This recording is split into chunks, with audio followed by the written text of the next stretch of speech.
الحمد لله والصلاة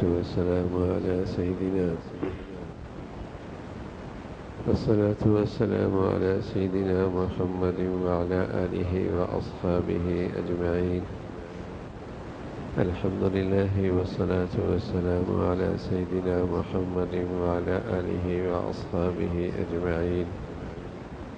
أما بعد، فأعوذ بالله من الشيطان الرجيم. بسم الله الرحمن الرحيم. فمن يرد الله أن يهديه يشرح صدره للإسلام. صدق الله العظيم. اللهم صل على سيدنا محمد النبي الأمي وعلى آله وأصحابه وسلم. اللهم صل على سيدنا محمد النبي الأمي وعلى آله وأصحابه وسلم. میرے معزز مسلمان بزرگوں، عزیز بھائیوں اور امت مسلمہ کی مقدس ماں اور بہنوں، ایک دن اللہ کے نبی صلی اللہ علیہ وسلم مسجد نبوی میں ممبر پہ تشریف فرما تھے اور اس آیت کی تلاوت فرمائی، فَمَن يُرِدِ اللَّهُ أَن يَهْدِيَهُ يَشْرَحْ صَدْرَهُ لِلْإِسْلَامِ، کہ جس شخص کے لیے اللہ ہدایت کا ارادہ فرماتے ہیں اس کا سینہ اسلام کے لیے کھول دیتے ہیں۔ تو حضرات صحابہ رضوان اللہ علیہم اجمعین فرمانے لگے، یا رسول اللہ، سینہ کیسے کھل جاتا ہے؟ فرمایا، اللہ رب العزت اس سینے میں اپنا نور ڈالتے ہیں جس سے اس کے اندر کشادگی آ جاتی اور اللہ کا ہر حکم قبول کرنا اس کے لیے آسان ہو جاتا ہے۔ صحابہ نے عرض کیا، یا رسول اللہ، یہ ہدایت کا نور سینے میں آ جائے، اس کی کوئی علامات بھی ہیں؟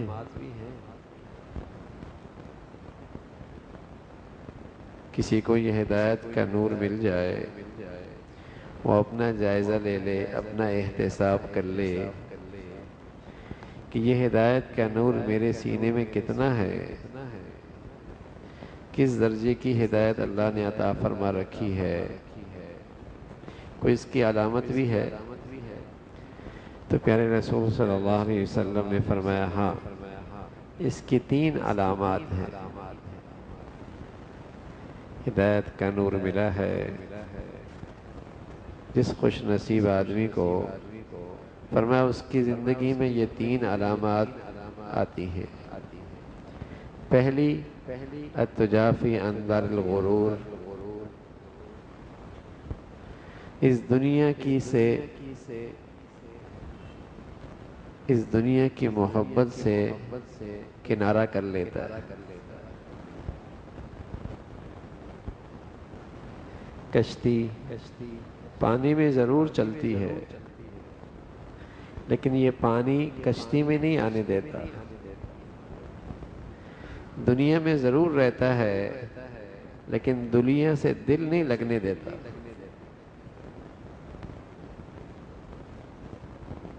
التجافی عن دار الغرور، فرمایا ہدایت کا نور مل جائے، پہلی علامت یہ ہے کہ اس کا دل دنیا میں نہیں لگتا،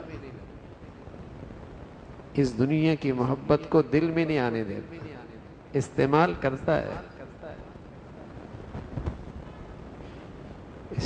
کرتا ہے، جیب میں بھی رکھتا ہے، دل میں نہیں آنے دیتا۔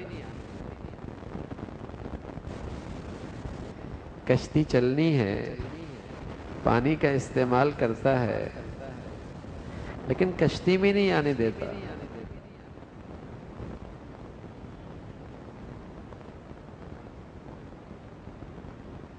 زندگی کے معاملات میں چلتا ہے لیکن التجافی عن دار الغرور، اس دھوکے کے گھر سے دل نہیں لگاتا، دل نہیں لگتا۔ سبحان اللہ۔ بڑی نعمت ہے یہ. اس لیے اللہ کریم کہتے ہیں فَمَنِ اتَّبَعَ هُدَايَ فَلَا خَوْفٌ عَلَيْهِمْ وَلَا هُمْ يَحْزَنُونَ. جو ہماری ہدایت پہ چلتا ہے نا اسے ہم دو انعام دیتے ہیں. جو ہماری ہدایت پہ چلتا ہے ہم اسے دو انعام دیتے ہیں. ایک انعام تو یہ دیتے ہیں کہ وہ خوف زدہ زندگی نہیں گزارتا، نہ آج نہ کل.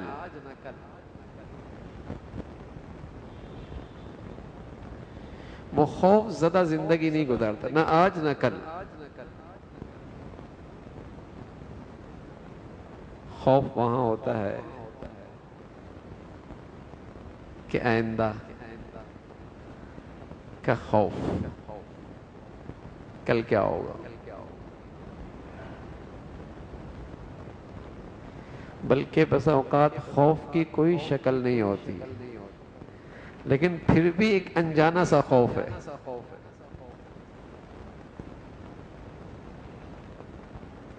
پھر بھی ایک انجانا سا خوف.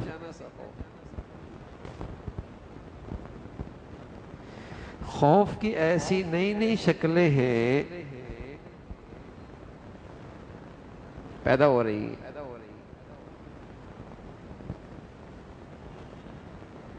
فرمایا جو ہماری ہدایت پہ چلتا ہے فَمَنِ اتَّبَعَ هُدَايَ، جو ہماری ہدایت پہ چلتا ہے. اب جس درجے کا ہدایت کا نور ہے اسی قدر پہ خوف ہے، اور جس قدر ہدایت کے نور میں، ہدایت کی زندگی میں کمی ہے اتنا خوف بھی زندگی میں ہے. فَمَنِ اتَّبَعَ هُدَايَ. سبحان اللہ، یہ اللہ کریم فرما رہے ہیں. اور اللہ جو انعام دے رہے ہیں کوئی رکاوٹ نہیں ڈال سکتا. یہ نہیں کہ اللہ دینا چاہے کوئی بیچ میں رکاوٹ ڈال دے، ہے نا. فَلَا خَوْفٌ عَلَيْهِمْ. اور دوسرا انعام وَلَا هُمْ يَحْزَنُونَ. یہ غم زدہ زندگی نہیں گزارے گا. غم کہتے ہیں کچھ چلا جانا، کچھ نہ ملنا، کچھ چلے جانا، کچھ نہ ملنا، کچھ کھو جانا، کچھ نہ پانا، اس پر غمگین ہو رہا ہے. کتنے غم لگے ہوئی ہیں. بیٹا نہیں ہے، اولاد نہیں ہے، صحت نہیں ہے، جسم بھاری ہے، اسٹیٹس نہیں ہے، آمدنی کمزور ہے، گھر اپنا نہیں ہے، نہ جانے کتنے خوف غم کی شکلیں ہیں. اللہ رب العزت کہہ رہا ہے فَمَنِ اتَّبَعَ. فمن جو بھی، امیر غریب، جھونپڑی والا کوٹھی والا، مرد عورت، ترقی یافتہ کا دنیا کا باشندہ، ترقی پذیر دنیا کا فرد، پسماندہ دنیا کا فرد، جو بھی ہماری ہدایت پہ عمل کرے گا خوف نہیں ہوگا، غم نہیں لگے گا اسے، خوف زدہ زندگی نہیں گزارے گا، غم زدہ نہیں رہے گا. ایک ہے غم آ جانا، بیٹا جوان ہے مر گیا، آدمی غمگین ہوتا ہے، لیکن فوراً اسے ہدایت حوصلہ دیتی ہے. پتہ ہے تیرا بیٹا کہاں گیا ہے؟ تو ساری زندگی اس کا خیال رکھتی تو وہ آرام نہ دے پاتی جو آج اللہ آرام دے رہا. اب اس ہدایت نے اس کے اندر حوصلہ پیدا کر دیا، غم ہلکا ہو گیا. اچھا پتہ ہے اس جدائی پر تجھے اللہ کیا دے رہا ہے؟ جو اللہ نے لیا ہے اس سے بڑھیا چیز دے رہا ہے. غم ختم ہو گیا.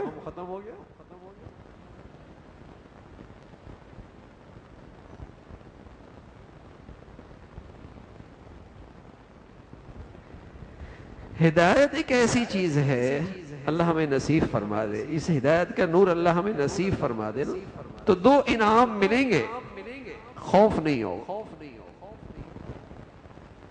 خوف زدہ نہیں ہو اور غم زدہ نہیں رہے گا. کتنے غم لگے ہوئی ہیں اب تو بچیاں، بچے، جوان، بوڑھے، امیر، غریب، عجیب سے غم ہے اور غم ہی انہیں کھائے جا رہا ہے.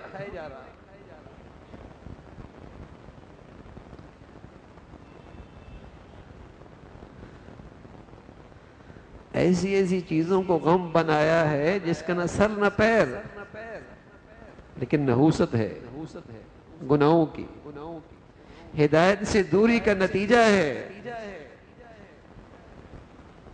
غم ہے اور غم ہی غم ہے.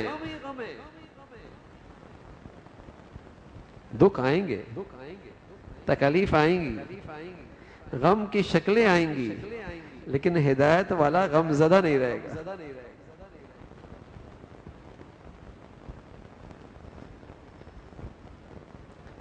گھڑی کو پانی میں ڈال دیا، گلاس پانی کا بھرا ہوا، گھڑی ڈال دیا آپ نے. اب اس کے اوپر نیچے دائیں بائیں پانی ہے، کہتے ہیں واٹر پروف ہے، اندر پانی نہیں جاتا. سبحان اللہ. اللہ یہاں ہدایت کا نور دے دے، اللہ اسے غم پروف بنا دیتا ہے، خوف پروف بنا دیتا ہے. دائیں بائیں خوف کی شکلیں ہوں گی، غم کے نقشے ہوں گے، لیکن یہاں یہ بے خوف ہوگا، بے غم ہوگا.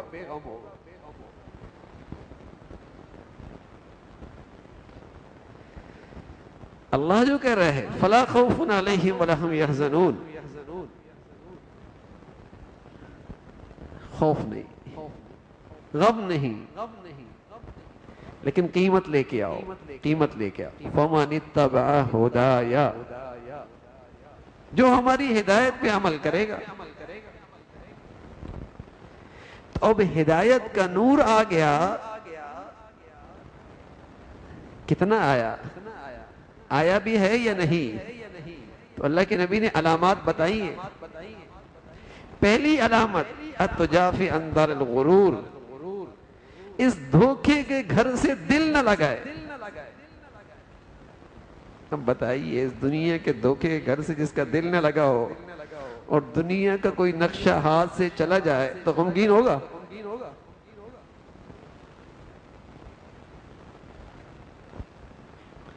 جب اس کی نظر میں دنیا کی چیز کی کوئی حیثیت ہی نہیں، پھر کسی چیز کا چلا جانا کون سا غم؟ التجافی عن دار الغرور، کہ اس دھوکے کے گھر سے دل نہیں لگاتا.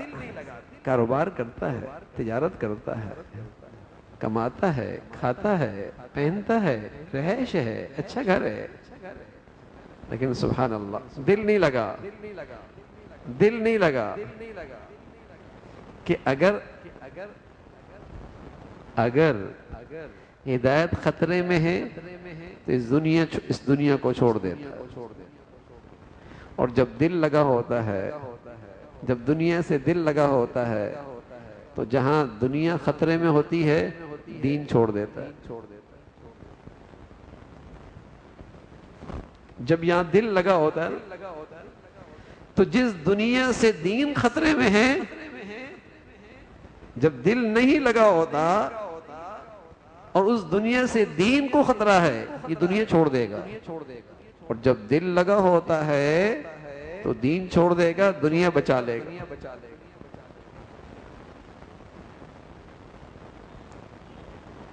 تو رسول کریم صلی اللہ علیہ وسلم نے فرمایا ہدایت کا نور مل جائے، پہلی علامت یہی ہے کہ اس دھوکے کے گھر سے دل نہ لگائے. دوسری علامت وَالْإِنَابَةُ إِلَى دَارِ الْخُلُودِ، یہ جنت کا اور آخرت کا مشتاق رہے، شوقین رہے. ہر وقت اسے یہ خیال ہو کہ اللہ کے بارگاہ میں حاضر ہونا ہے. وَالْإِنَابَةُ إِلَى دَارِ الْخُلُودِ،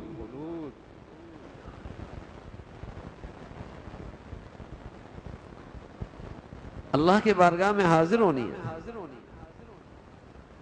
اس گھر کا شوق ہے اسے، اس گھر کی اسے ایک فکر ہے، اس کا مشتاق ہے.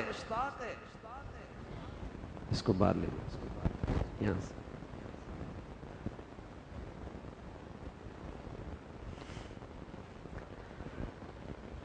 تو والانابۃ الی دار الخلود، ہمیشہ کے گھر کی طرف متوجہ ہے.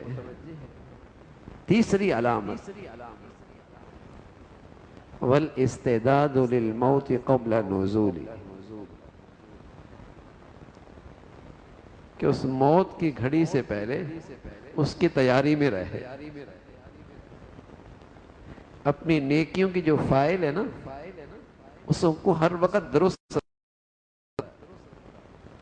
کہیں اسی میں کسی کا حق نہ مارا ہو، کسی کی وراثت نہیں رکھی ہوئی، کہیں آمدنی میں حرام نہیں آ رہا، کوئی نمازیں نہیں رہ گئی، کوئی روزے نہیں رہے، زکوٰۃ میں کہیں کوتاہی نہیں ہوئی، بہن کا بھائی کا کسی کا حق نہیں مارا ہوا، تیاری میں ہے، اپنی پوری فائل ٹھیک رکھی ہوئی ہے،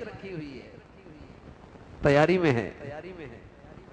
ان تین خوبیوں کو سامنے رکھ کر اپنا احتساب کر سکتا ہے کہ وہ ایمان کی کس سطح پہ کھڑا ہے. پھر انعام ملے گا، پھر دو چیزوں کا انعام ملے گا.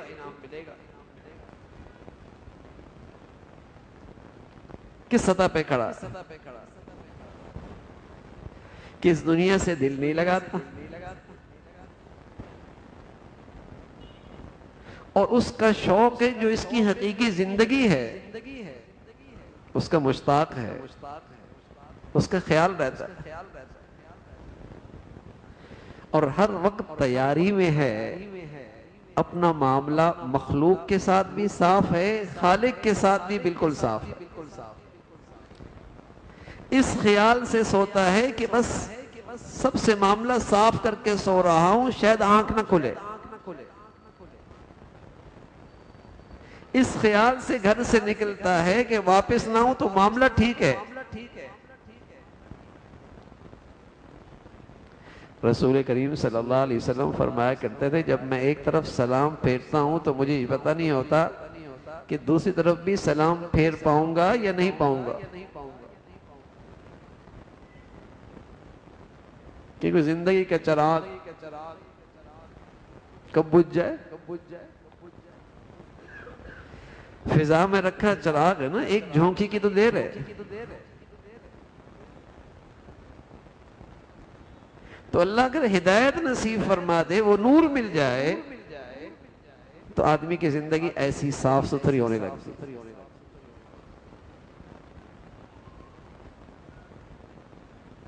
پاکیزہ زندگی. کسی کو یہ پتا ہونا کہ میں نے یہاں سے جانا ہے اور مالک مکان نے نوٹس بھی دے دیا ہے کہ گھر خالی کر دو، تو بتائیے. اور یہ بھی ہے کہ اس کا اپنا گھر تیاری پہ ہے، یہ بھی پتا ہے کہ اس کا اپنا گھر تیاری پہ ہے، اور یہاں مالک مکان نے نوٹس دے رکھا ہے گھر خالی کرنا ہے. تو بتائیے توجہ کہاں ہوتی ہے، فکر کون سے گھر کی ہوتی ہے، اچھی چیز قیمتی چیز کہاں استعمال کرتا ہے، اچھی چیز بڑھیا چیز کہاں لگاتا ہے.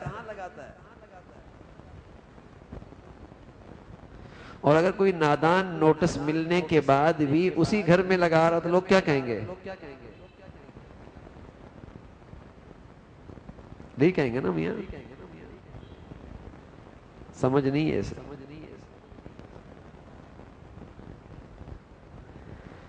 تو ہمارے گھروں کے اندر بھی تو نوٹس آ گئے، ابا چلے گئے، امی چلی گئیں، دادا چلا گیا، نانا چلا گیا، نوٹس دے رکھے ہیں تم نے بھی اس گھر کو خالی کرنا ہے.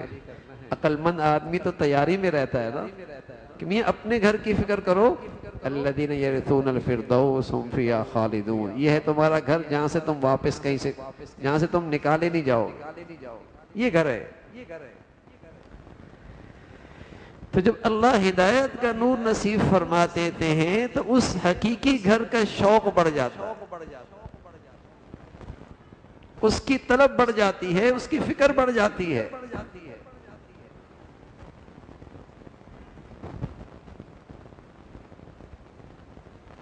ایک شاگرد اپنے استاد کے پاس ایک لمبے عرصے رہا، جانے لگا تو استاد نے پوچھا اتنے عرصے رہے کوئی سیکھا بھی ہے؟ کہا چند باتیں سیکھی۔ فرمایا کیا؟ فرمایا ایک بات تو یہ سیکھی ہے کہ دنیا میں جو بھی قیمتی چیز ہوتی ہے وہ آدمی سے ایک نہ ایک دن چلی جاتی ہے، زندگی میں نکل جاتی یا موت کے وقت ہاتھ سے نکل جاتی۔ تو میں نے کیا کیا، جو اپنی قیمتی چیز ہے وہ اللہ کے خزانے میں جمع کر لی تاکہ محفوظ ہو جائے۔ ما عندکم ینفد وما عند اللہ باق، جو تمہارے پاس ہے اس پہ تو فنا آ جائے گی، اور جو تم نے اس خزانے میں جب جمع کر دی وہ محفوظ ہوگی۔ تو میں اپنی قیمتی چیز وہاں بھیج دیتا ہوں۔ دوسرا آدمی جس سے بھی محبت کرتا ہے ایک نہ ایک دن اس سے جدا ہو جاتا ہے، آج نہیں تو کل جدا ہوگا، ورنہ موت کے وقت تو جدائی یقینی ہے۔ تو میں نے کیا کیا، والباقیات الصالحات خیر عند ربک ثوابا وخیر عملا، میں نے نیکیوں سے محبت کر لی، کبھی اس سے جدائی نہ ہو۔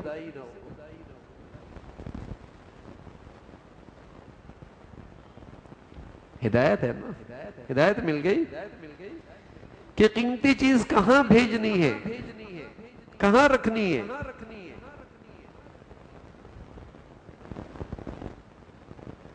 تو اللہ کے نبی صلی اللہ علیہ وسلم فرمانے لگے یہ ہے ہدایت کی 3 علامات کہ اس کے سینے میں ہدایت کا نور آ گیا،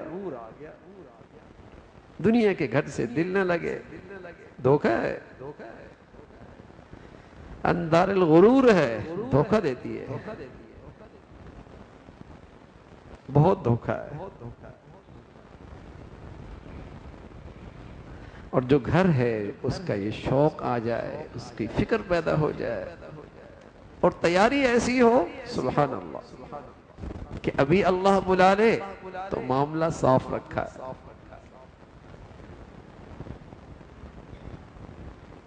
کسی کا حق نہیں مارا، نمازیں ذمے میں نہیں ہے، کسی کا حصہ میرے مال میں نہیں ہے، کسی کے ساتھ نجائز نہیں کیا ہوا، کسی کے ساتھ میں نے زیادتی نہیں کی، معافی تلافی کر رکھی ہے۔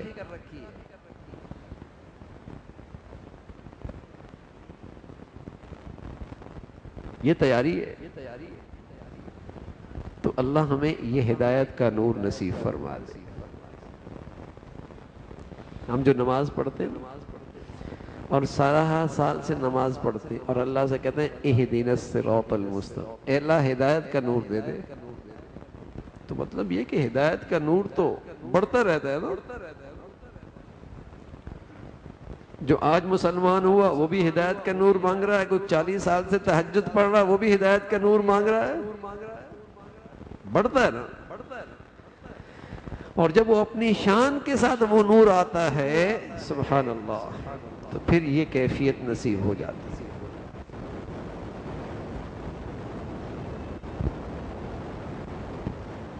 اور پھر اللہ میں نے عرض کیا 2 انعام دیتا ہے کہ وہ بے خوف ہو جاتا ہے، پھر وہ بے غم ہو جاتا ہے،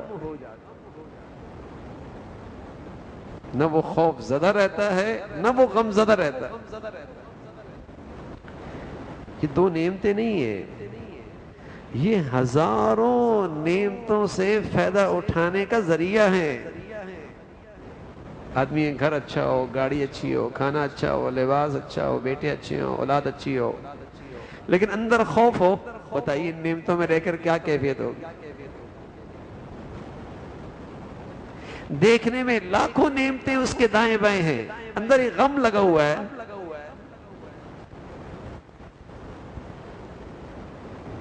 ساری نعمتیں بلذت، بدمزہ، غم ہے اندر ایک، کوئی چیز اچھی نہیں لگ رہی، کسی سے لطف نہیں اٹھا رہا، کسی سے مزہ نہیں لے رہا، کسی چیز سے اسے راحت نہیں مل رہی۔ تو لا خوف علیہم ولا هم یحزنون، ہدایت فَمَنِ اتَّبَعَ هُدَايَ، جو ہماری ہدایت پہ چلے اسے ہم یہ انعام دیں گے۔ تو میرے عزیزو، یہ ہدایت کا نور بڑھائیے، اس نور کو بڑھائیے تاکہ اللہ رب العزت ہمیں ہدایت کی یہ علامات نصیب فرما دے اور پھر اس کے یہ ثمرات ہمیں ملے۔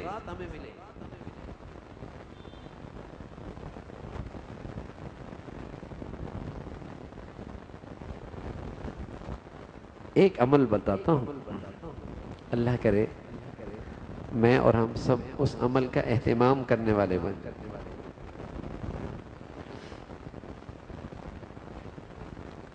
نوافل ہے نا، نوافل کی کثرت ہے، پھر نفل میں سب سے بڑا نفل، سب سے بڑا عمل وہ ہے تہجد کی نماز۔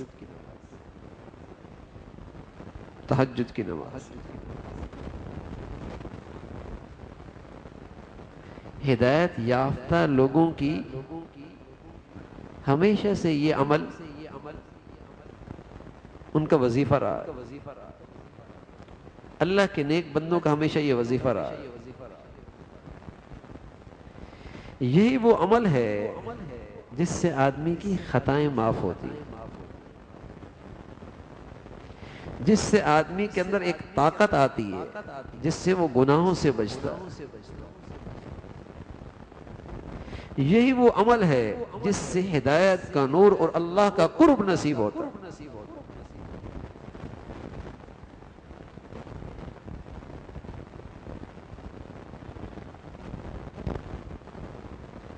حسن بصری رحمت اللہ علیہ سے کسی نے کہا تہجد نہیں ہوتے، فرمایا گناہوں کا بوجھ تجھے اس عمل سے محروم رکھتا ہے۔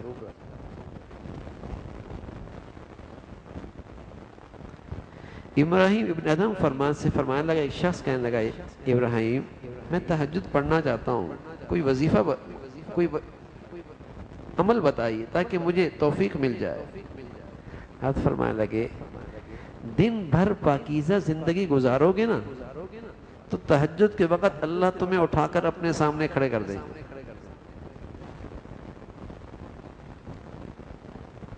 اس لیے کہ یہ اللہ کے پیاروں کا وقت ہے۔ روئے زمین پہ جو اللہ کے پیارے ہوتے ہیں نا انہیں اللہ اس وقت کھڑا کر کے اپنے سامنے بٹھا دیتا۔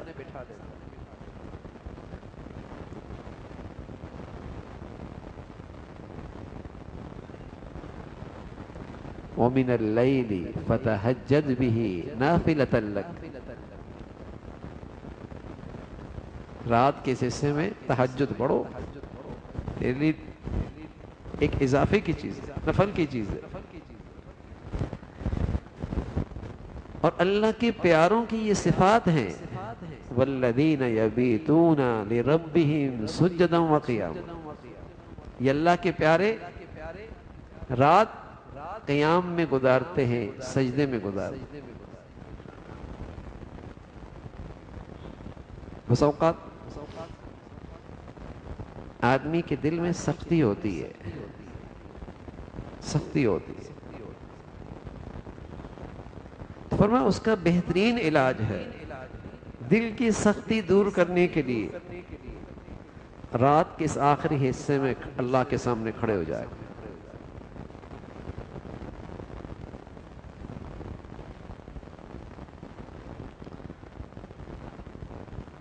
بہت تھوڑے دنوں میں بہت جلد اللہ کا قرب اور ہدایت کا بڑیا نور ملے گا۔ جابر فرمایا کرتے تھے رضی اللہ تعالیٰ عنہ، جو آدمی رات کے اس حصے میں کثرت سے نماز پڑھتا ہے اللہ اس کے دن کو اس کا چہرہ بارونق کر دیتا ہے۔ جو رات کے حصے میں کثرت سے نماز پڑھتا ہے اللہ دن کے اجالے میں اس کے چہرے کو بارونق کر دیتا، روشن کر دیتا۔ پھر یہ ایسی عبادت ہے، ایسا عمل ہے، ایسے نوافل ہیں کہ جسم کو بھی صحت بخشتا ہے اور روح کو بھی صحت بخشتا ہے۔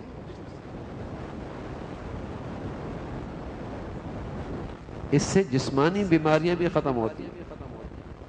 اللہ کے نبی نے بتایا اس سے جسمانی بیماریاں بھی ختم ہوتی ہیں اور روح کی بیماریاں بھی ختم ہوتی ہیں۔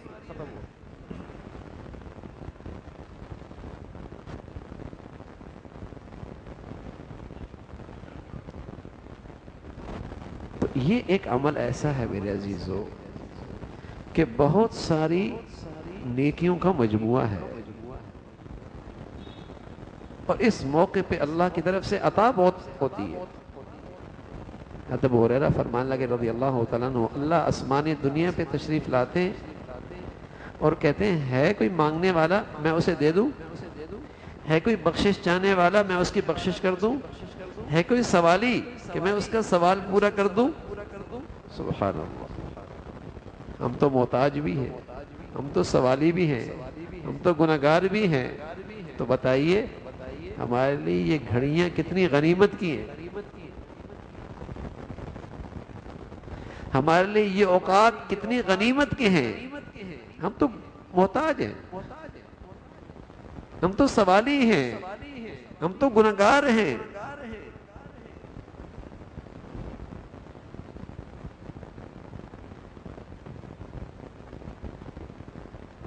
اللہ نے صحت دے رکھی ہے، قوت دے رکھی ہے، فرصت دے رکھی ہے،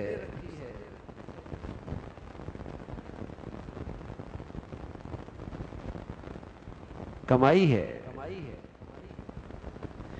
دن بھر میں جب روح کو تازگی ملے گی نا، اب یقین جانے دن بھر اپنی زندگی میں تازگی محسوس کریں گے،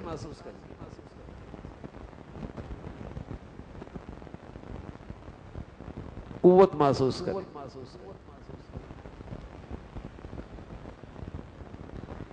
تو اس عمل کا اہتمام ہو جائے۔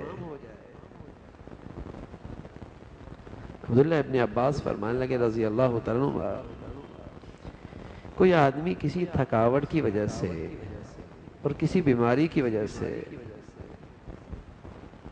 کسی محنت کی وجہ سے رات کے آخری میں حصے میں نہ اٹھ پایا، اور عشاء کے سنتوں کے بعد اور تہجد سے پہلے، وتر سے پہلے اس نے چند رکعتیں اسی نیت سے پڑھ لی، تو اللہ رب العزت اسے بھی تہجد کی برکات سے محروم نہیں فرمائے گا۔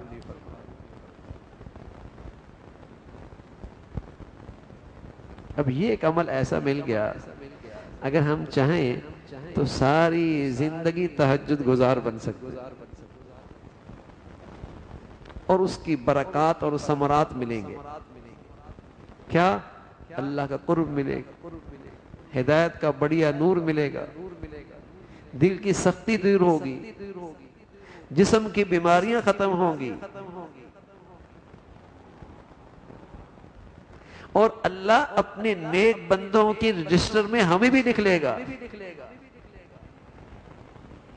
اللہ اپنے مقبول بندوں کے رجسٹر میں ہمیں بھی لکھ دے گا۔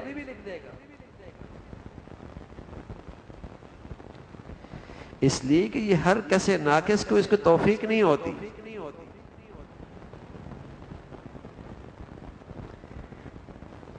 جس پہ اللہ نظر رحمت فرما لیتے ہیں، نظر کرم فرما لیتے ہیں، مہربانی فرما لیتے ہیں، اسے اپنے پاس اس وقت اٹھا لیتے ہیں۔ اٹھو میں دینے لگا ہوں، میرے خزانے کھلنے والے، میری نوازشات ہونے والی ہے، اسے اٹھا دیتے۔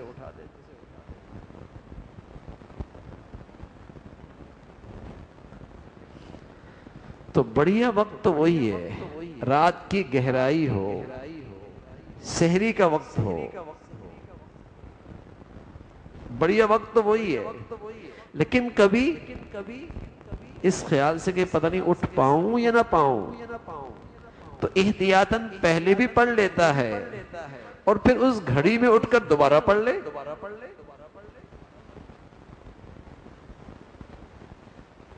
عمل بڑھیا ہے، بہت کچھ ملے گا۔ اس وقت مانگنے کا وقت ہوتا ہے۔ حضرت مولانا الیاس رحمۃ اللہ علیہ فرمایا کرتے تھے، میرے سارے دینی کاموں کے پیچھے جو توانائی ہے نا، وہ میری تہجد کے وقت تلاوت قرآن کی برکت ہے۔ حضرت فرمایا کرتے کہ میری تمام محنت کے پیچھے جو توانائی ہے اور طاقت ہے، وہ تہجد کے وقت کی تلاوت کی توانائی اور طاقت ہے۔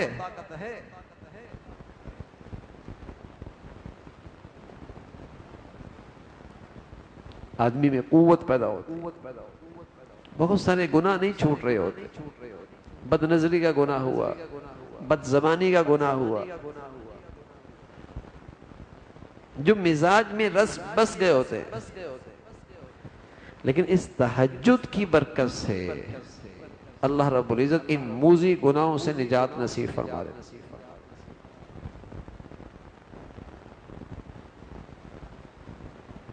اگر ہمت کر کے آدمی اٹھے اور اس وقت اللہ سے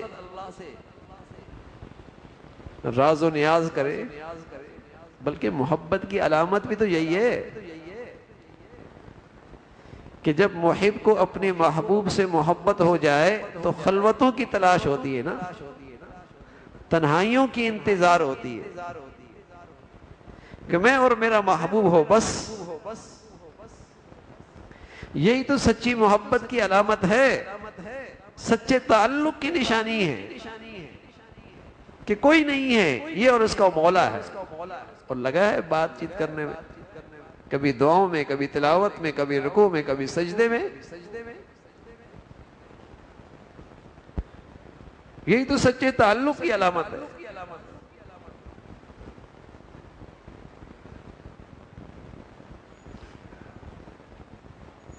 اس لیے اللہ والوں نے لکھا، کوئی آدمی اللہ سے تعلق اور محبت کا دعویٰ کرے اور راتوں کو نہ اٹھے تو یہ اپنے دعوے میں جھوٹا ہے۔ یہ تو ہو ہی نہیں سکتا کہ محبت میں سچا اور پھر خلوتوں کی انتظار نہ ہو،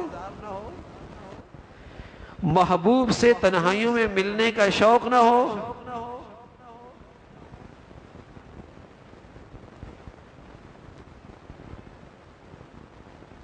ہدایت کا نور گناہوں سے کم ہوتا ہے، گناہوں کی ظلمت سے کم ہو جاتا ہے، اور نوافل سے یہ نور بڑھتا ہے اور خوب بڑھتا ہے، اور خاص طور میں نوافل میں قیام اللیل، تہجد کی نماز، اس کی اللہ میں توفیق نصیب فرما دے۔ تو بہت ساری چیزوں پر جو پہلے ہمت نہیں ہو رہی ہوتی بچنے کی، احتیاط کرنے کی، تہجد کی برکت سے ہو جاتی۔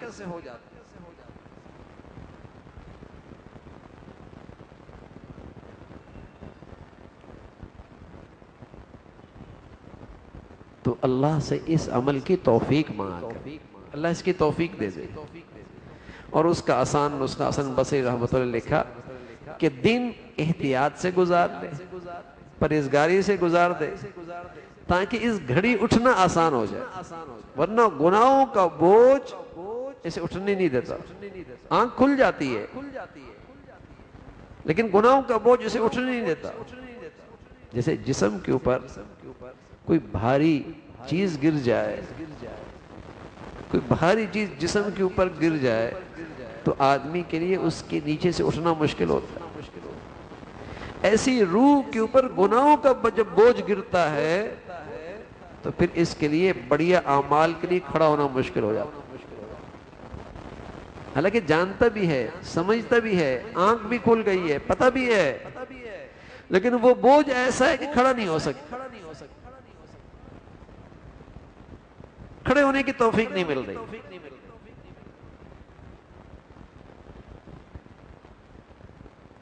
ان ناشئۃ اللیل ہی اشد وطئا واقوم قیلا، یہ تہجد کے وقت جب تم اٹھتے ہو نا، اس سے تمہارا نفس خوب کچلا جاتا ہے،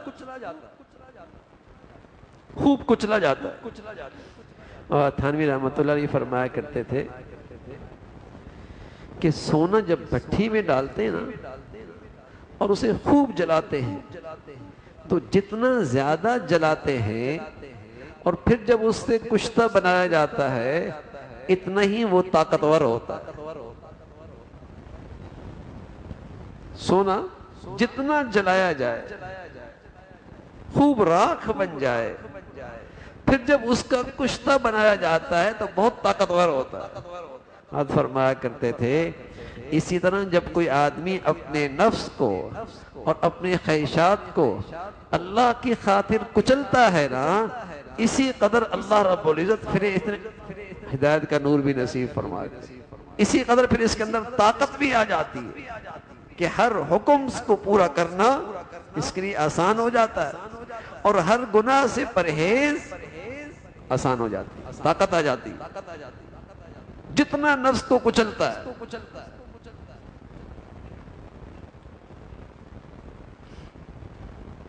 تو ہدایت کا نور بڑھیا کرنا ہے میرے عزیزوں، کہ اللہ ہمیں ایسا ہی ہدایت دے دے کہ ہمارا دل بھی دنیا سے نہ لگے، ہم بھی اس زندگی کی تیاری میں شوق کی زندگی گزار رہے ہوں اس کی خاطر،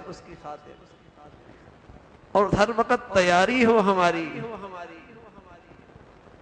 اب اس درجے کا نور ہدایت کا ہمیں ملے تو اعمال صالحہ کی کثرت ہو، نوافل کی کثرت ہو، اور خصوصاً میرے عزیزو تہجد کا اہتمام، مرد بھی عورت بھی۔ بس اوقات ہم اعمال صالحہ کر رہے ہوتے لیکن وہ ایک رسم میں کر رہے ہوتے، اہتمام نہیں ہوتا، اس کے لیے مجاہدہ نہیں ہوتا، اس پر نفس پہ بوجھ نہیں ہوتا۔ تو بس اوقات کیا ہوتا ہے، نماز فرض پڑھی، باہر نکلے غیبت ہو گئی، نماز پڑھ کے بازار گئے، ناپ تول میں گڑبڑ کر دی، اس رسمی نماز میں طاقت نہیں ہے۔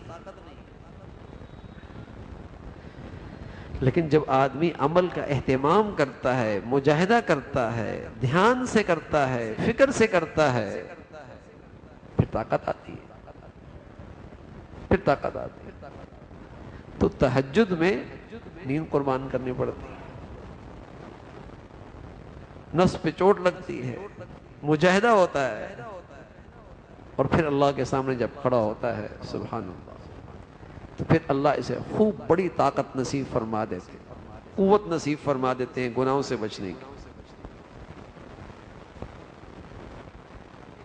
تو اللہ کے مقبول بندوں کا عمل ہے، وظیفہ ہے تہجد کا اہتمام۔ دأب الصالحین، نیک لوگوں کا یہ طریقہ رہا ہے، ہمیشہ ولایت مل جانا، اللہ سے دوستی کا ہو جانا، اللہ سے سچی محبت کا ہو جانا، ان کا وظیفہ تہجد رہا ہے۔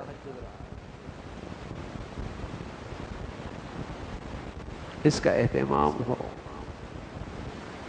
اور کبھی ناغہ نہ ہو، اس کے لیے میں نے عرض کیا کہ آدمی وتر سے پہلے 2 چند رکعتیں اس نیت سے پڑھ، نہ کہ ناغہ نہ ہو، ورنہ اصل برکت کی گھڑی وہی ہے۔ مشہور تھا پہلے تو یہ نور کا وقت ہے، یہ نور کا وقت ہے، اس وقت اللہ کا خاص نور برستا ہے۔ آج دنیا کی سائنس کہتی ہے کہ جو تہجد کا وقت مسلمانوں کے ہاں ہے، آسمانوں سے کوئی چیز اترتی ہے جو انسانی جسم کے لیے انتہائی مفید ہے۔ اب وہ تو نہیں سمجھتے یہ کیا چیز ہے، ہمیں تو اپنے پیغمبر نے بتا دیا کہ اس وقت جو نور آتا ہے انسانی جسم کے لیے انتہائی صحت کے سامان ہے، لیکن آج کی سائنس کہہ رہی ہے اس وقت کوئی آسمان سے ایک چیز اترتی ہے جو انسانی جسم کے لیے انتہائی مفید ہے۔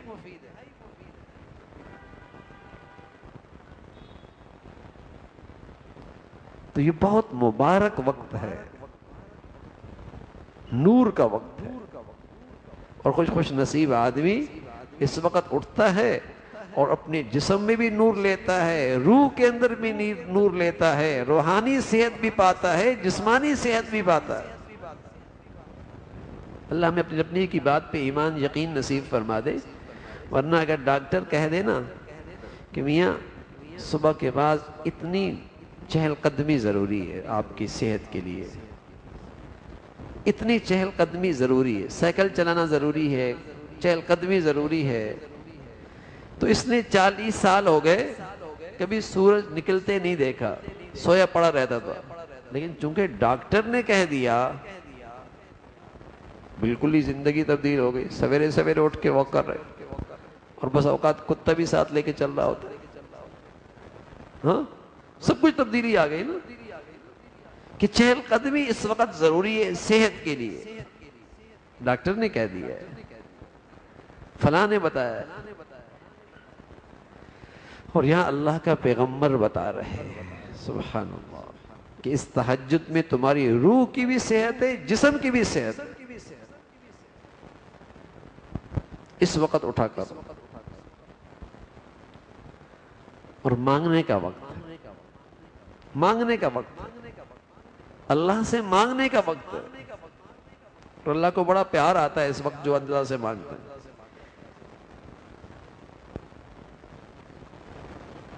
چند چیزوں کو دیکھ کر اللہ بڑے خوش ہوتے ہیں، ان میں ایک وہ بھی ہے جو آدمی تہجد کے وقت اللہ کے سامنے کھڑا ہوتا ہے، اللہ اسے بڑے خوش ہوتے ہیں۔ بلکہ بس اوقات کوئی جوان آدمی سردی کے موسم میں کمبل میں سردی کو چھوڑ کر، گھر والی کو چھوڑ کر اللہ کے سامنے کھڑا ہوتا ہے، اللہ فرشتوں کے سامنے فخر کرتا ہے، دیکھو میرا بندہ سب کچھ چھوڑ کے میرے سامنے کھڑا ہے۔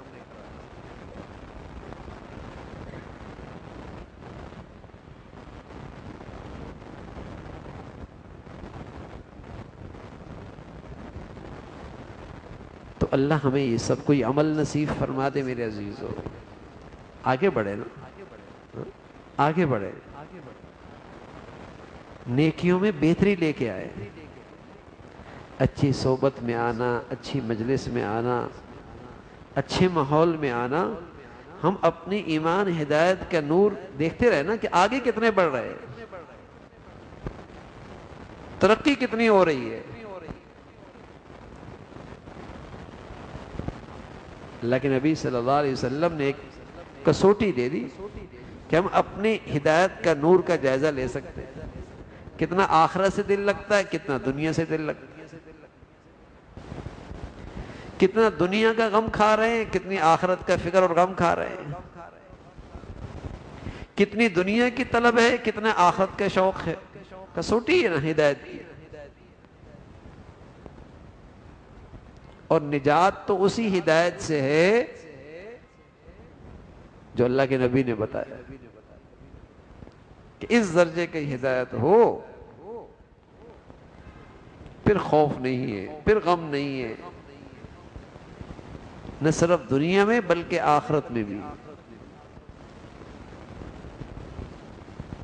دنیا آخرت کے اندر بھی پھر خوف نہیں ہے کہ پیچھے کیا چھوڑا ہے، اس کا غم نہیں، آگے کیا حالات آنے والے ہیں اس کا خوف نہیں۔ سبحان اللہ، اطمینان بھی ہے، امن بھی ہے، اطمینان بھی ہے، امن بھی ہے۔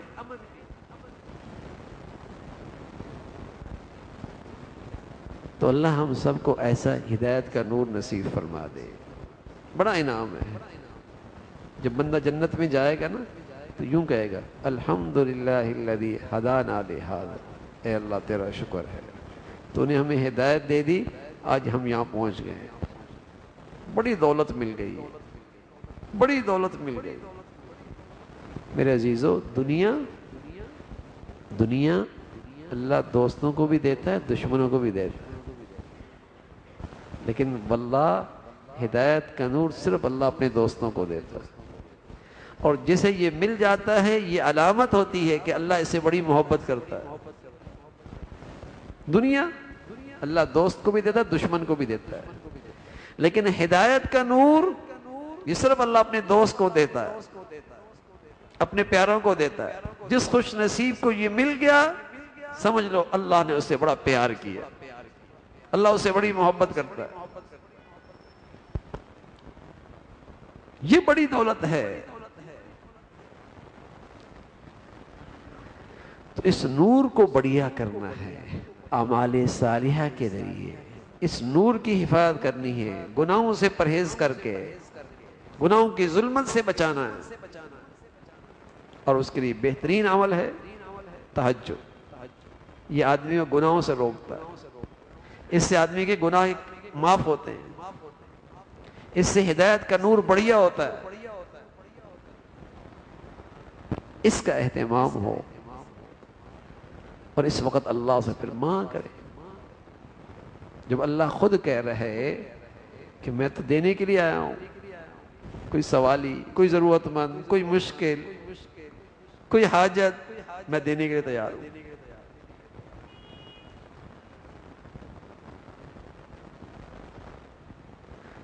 پہلے مسلمان جسم کا ناشتہ بعد میں کرتے تھے اور روح کو غذا پہلے دیا کرتے تھے۔ اور روح کی غذا کیا ہوتی تھی؟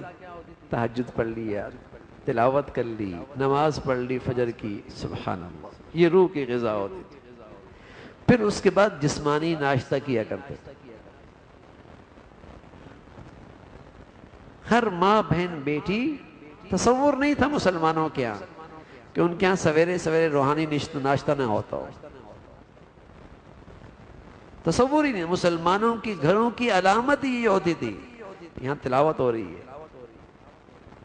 لوگ فجر میں جا رہے ہوتے تھے، بیٹیاں بہنیں فجر سے پہلے تلاوت کی، قرآن کی تلاوت کر رہی ہوتی۔ کیا برکتیں ہوتی، کیا ٹھنڈک ہوتی تھی گھروں میں، کیا نور برستا تھا گھروں کے اندر، کیسی خیریں ہوتی تھی گھروں میں۔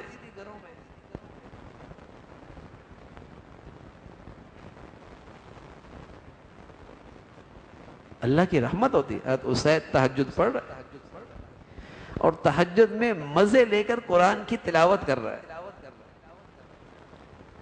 آواز بلند ہو گئی، سواری بندھی ہوئی تھی، بچہ بھی لیٹا ہوا تھا، سواری بدکنے لگی، آپ نے آواز آہستہ کر لی، لیکن پھر مزہ آیا، کیفیت میں تھے، پھر آواز بلند ہو گئی، پھر سواری بدکنے لگی، پھر آپ نے آواز آہستہ کی، سواری پرسکون ہو گئی۔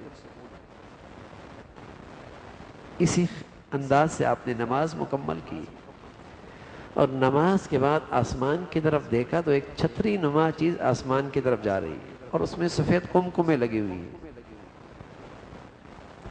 صبح کے نماز کا وقت ہوا، حضور علیہ الصلوۃ والسلام کی خدمت میں آئے۔ آپ نماز سے جب فارغ ہوتے تو لوگوں کی طرف متوجہ ہو کے بیٹھ جایا کرتے تھے۔ حضرت اسید قریب ہو گئے، کہنے لگے یا رسول اللہ، میں رات کو گھر میں تہجد پڑھ رہا تھا، تلاوت ہو رہی تھی، تلاوت میں مزہ آ رہا تھا، میری آواز بلند ہو گئی، میری سواری بدکنے لگی، میں آواز پست کی تو میری سواری بھی پرسکون ہو گئی، اسی حال میں میں نے نماز مکمل کی، آسمان پہ میں نے یہ منظر دیکھا کہ کشتی چھتری نما چیز ہے، قمقمے لگے ہیں، اوپر جا رہی ہے۔ تو پیارے رسول صلی اللہ علیہ وسلم فرمانے لگے اسید، کیا ہی اچھا ہوتا تو صبح تک یوں ہی تلاوت کرتے رہتا، تیرے گھر میں اللہ کے فرشتے تیرا قرآن سننے آئے تھے۔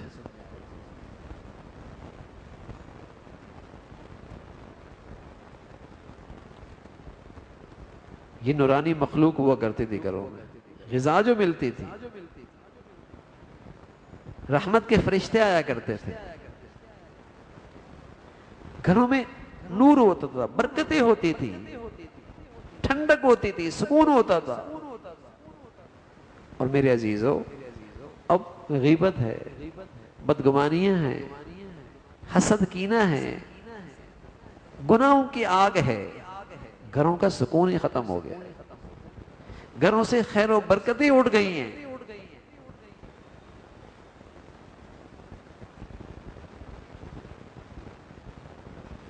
تو یہ مسلمانوں کے گھر ہوا کرتے تھے، سویرے سویرے مرد بھی عورتیں بھی نماز پڑھتی تھی، تلاوت کرتی تھی، اس سے ان کے دن کا آغاز ہوا کرتا تھا اور دن میں تازگی ہوتی تھی۔ پھر وہ سویرے جب طاقت لے تھے، دن بھر اللہ کے احکامات پہ عمل کرنا آسان ہو جاتا تھا، طاقت آ جاتی تھی نا۔ دن بھر گناہوں سے بچنا آسان ہو جاتا تھا، توانائی مل چکی ہوتی تھی۔ کیا کہتے ہیں؟ ناشتہ اچھا کرنا چاہیے، ناشتہ اچھا کرنا چاہیے۔ اسی طرح میرے عزیزو، روحانی ناشتہ بھی اچھا کرنا چاہیے۔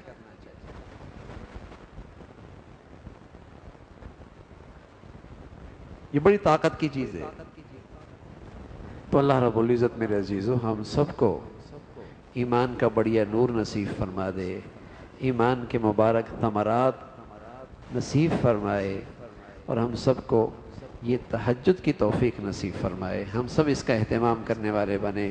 سبحانک اللہم و بحمدک، نشہد ان لا الہ الا اللہ، نستغفرک و نتوب الیک۔ اللهم لك الحمد كله ولك الشكر كله، اللهم لك الحمد كله ولك الشكر كله، اللهم إنا على ذكرك وشكرك وحسن عبادتك، اللهم إنا على ذكرك وشكرك وحسن عبادتك. ربنا ظلمنا أنفسنا وإن لم تغفر لنا وترحمنا لنكونن من الخاسرين. ربنا ظلمنا أنفسنا وإن لم تغفر لنا وترحمنا لنكونن من الخاسرين. يا حي يا قيوم برحمتك نستغيث، نستغفرك ونتوب إليك. يا حي يا قيوم برحمتك نستغيث، نستغفرك ونتوب إليك. يا حي يا قيوم برحمتك نستغيث، نستغفرك ونتوب إليك. اے مولا کریم، اپنے فضل سے ہمارا سب کا کہا سنا اپنی بارگاہ میں قبول فرما لے. ہمیں ایمان والی، عافیت والی، صحت والی زندگی عطا فرما، اپنی پسند کا جینا نصیب فرما، کلمے والی موت نصیب فرما، آخرت کی سچی فکر نصیب فرما، اپنی حقیقی منزل اور زندگی کا ہر وقت دھیان نصیب فرما، غفلت سے محفوظ فرما، دل کی سختی سے محفوظ فرما، گناہوں کی گندگیوں سے محفوظ فرما، لقمہ حرام سے محفوظ فرما، حرام کھانے سے، حرام دیکھنے سے محفوظ فرما. اے مولا کریم، پاکیزہ زندگی نصیب فرما، پاکیزہ نگاہ نصیب فرما، زبان کی پاکیزگی نصیب فرما، ہمارے دلوں کو پاک فرما. اے مولا کریم، ہمیں اپنے گھروں کا ماحول 100% دین کے مطابق ڈھالنے کی ہمت اور توفیق نصیب فرما. گھروں میں اعمال والا، نیکیوں والا ماحول نصیب فرما. گناہوں کی زندگی سے ہمارے گھروں کو پاک فرما، محفوظ فرما. گناہوں سے گھن نصیب فرما، گناہوں کی نحوستوں سے مولا کریم گھن نصیب فرما. اے مولا، ہمارے بچے بچیوں کو ہم سب کے لیے آنکھوں کی ٹھنڈک بنا، اپنا بھی فرما بردار بنا، والدین کا بھی فرما بردار بنا، اپنے فضل سے ماں باپ کے لیے صدقہ جاریہ بنا. ہمیشہ بچے بچیوں کی تعلیم کے، تربیت کے، زندگی کے صحیح فیصلے کرنے کی توفیق نصیب فرما. ہمارے بچے بچیوں کو بری صحبت سے، برے ماحول سے، برے لوگوں سے محفوظ فرما، شریروں سے محفوظ فرما، حاسدوں سے محفوظ فرما، برائی چاہنے والوں کے شر سے محفوظ فرما. اے مولا کریم، اپنے فضل سے تمام حاضرین حاضرات، سامعین سامعات کی تمام جائز حاجات کو پورا فرما، مشکلات کو آسان فرما، پریشانیوں کو ختم فرما. اے مولا کریم، ہمیں اپنے مقبول بندوں میں شامل فرما، اور ہم سب کو رات کی آخری پہرے میں اٹھنے کی توفیق نصیب فرما. اپنے مقبول بندوں کا عمل، اس عادت ہمیں بھی نصیب فرما، اس کی توفیق ہمیں بھی نصیب فرما، اس پر ہمیں استقامت نصیب فرما، اس سے ہمیں روحانی جسمانی صحت نصیب فرما. اے مولا کریم، اپنے فضل سے ساری امت مسلمہ کے حال پہ رحم فرما. مسلمانوں کو ایمان اسلام پر باہمی اتفاق و اتحاد نصیب فرما. تیرے دین کی خدمت کی جتنی شکلیں ہیں جو تیرے ہاں مقبول ہیں، سبھی کی حفاظت فرما. اے مولا کریم، اپنے فضل سے مسلمانوں کی قدم قدم پہ مدد اور نصرت فرما. مسلمانوں میں ایمان اسلام کا رشتہ، اس میں تازگی پیدا فرما. ایمانی اسلامی اخوت کو زندہ فرما، ایمانی اسلامی غیرت پیدا فرما. اے مولا کریم، دین کی خاطر جو قربانیاں دے رہے، جو محنتیں کر رہے، اس کی بدولت ایمان ہدایت کی فضاؤں کو عام فرما.